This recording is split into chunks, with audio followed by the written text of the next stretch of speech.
feeling that way anytime on K-Poi 105.9, the Big Kahuna, Honolulu's only classic rock. And it is Dave Lawrence and our special Journey, Then and Now.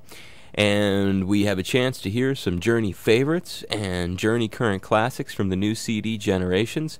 But best of all, we get an opportunity to welcome back for his third appearance on K-Poi 105.9, the Big Kahuna, my buddy, the founder of Journey, guitarist, songwriter, and vocalist, Neal Schon. Aloha, Neal. What's happening, bro? How you been? I'm doing good, man. We're just winding up our third leg. At the end of November, we'll have done like 5 months this year in the States. That's awesome. But we haven't hit Hawaii yet, so I'm like really bummed. I was just going there myself. When are you coming back, dude? I don't know. Where's that guy, Tom Moffitt? What's he doing? Hopefully he's listening right now. Tell him to call me. And saying, I ought to get them back out here. Well, dude, I'm like way overdue for a vacation. I haven't been there.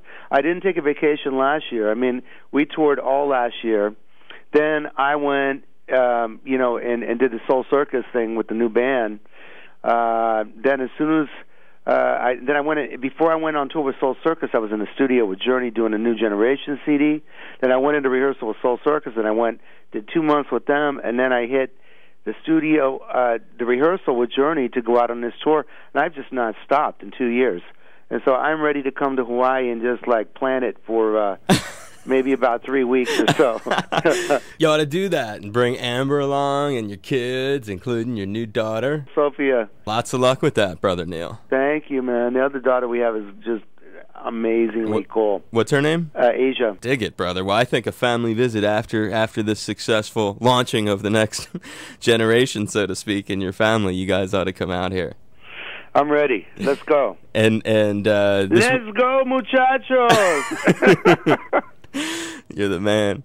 And I do have to, before we get into the fun stuff on the record, how's Jonathan? I know he had some medical drama recently. Yeah, it was weird. We played in New York, and he was like buckled over after we got off the set, and I started looking over the side of the stage, and I saw him sort of fading through the set. And when we got off stage, he was just like could not stand up straight, and he thought he had like ptomaine poisoning. And I believe he had a bit of that as well as he had appendicitis attack. And so, they didn't know anything about the appendix until they got him to the hospital in New York. They took him out on a stretcher afterwards because he was in so much pain. And I went to Minneapolis to meet my wife. And, I'm figuring I just booked myself a ticket home. I found out that, he had his appendix out. And so I go, okay, well, we're going to be off for a couple of weeks. And so I just booked a ticket to go home, and then I, got a call from our road manager, Aaron Dokes, and he says, no, we're playing in 3 days, dude. He's fine.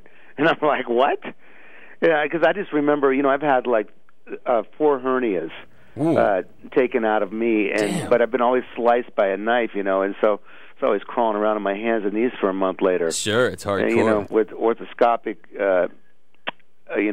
surgery now. That's different. Pretty amazing. Oh, so you're saying he had some real modern kind of stuff done? Yeah, and they didn't, do the knife thing with him. They went in his belly button and this other stuff, and I was just like, wow, that's amazing. I mean, 3 days later, we were playing in New Jersey. He was in New York in a hospital. One day, had his appendix out. I called Aaron to get the number for the hospital to call him the next day, see how he's doing. Aaron goes, he's already at the hotel. He's taking a walk. Oh. I'm like, Jesus Christ, that's amazing. Give him a huge aloha from us. And, yeah, he's doing great, though. Nice. Well, obviously, you're out and you're kicking ass on the road and stuff like that. As the Generations came out really at the beginning of the 30th anniversary summer tour, and it had a unique thing that I was talking about, because I got it a long time ago from a fan, and it was like a concert-only sort of distribution. Can you kind of explain to folks what really went down with the CD for a while? Well, where it came from, I can't, claim that it was my idea entirely, because I was in Minneapolis and I went to see Prince. And he did it, right? And he did it. And my company was doing him, my other company that I own that does the screens and the production, and we were doing production for him. And so I was talking to a lot of my guys that were working there for him, and they were like, check this out, man, this is the coolest thing. This is how he's getting his new music out, is if you buy a ticket, you get the CD. Wow. And I went, wow, what a cool marketing idea. I go, you bypass the store, you bypass the label, and you just go directly to your fans. Mm-hmm. the people that really want to hear it. Yep. And so I go, that's me. That's what I'm doing next year. And so I got on the horn with management, and I just said, this is perfect for us. This is what I want to do. And I want to play. I want to do a concert by ourselves, a 3-hour show that shows people where we came from, where we've been, and where we're going. And that's just exactly what we did. So I'm happy this year. We had a very successful year this year. And basically, they were both my ideas, except for stealing it from Prince. You know what I mean? It's a great way to get the music to fans, and we'll turn people on to some right now. Here's a current classic from Journey's Generations, The Place in Your Heart, on our Journey special, Journey Then and Now, on KPOI 105.9, the Big Kahuna, Honolulu's only classic rock.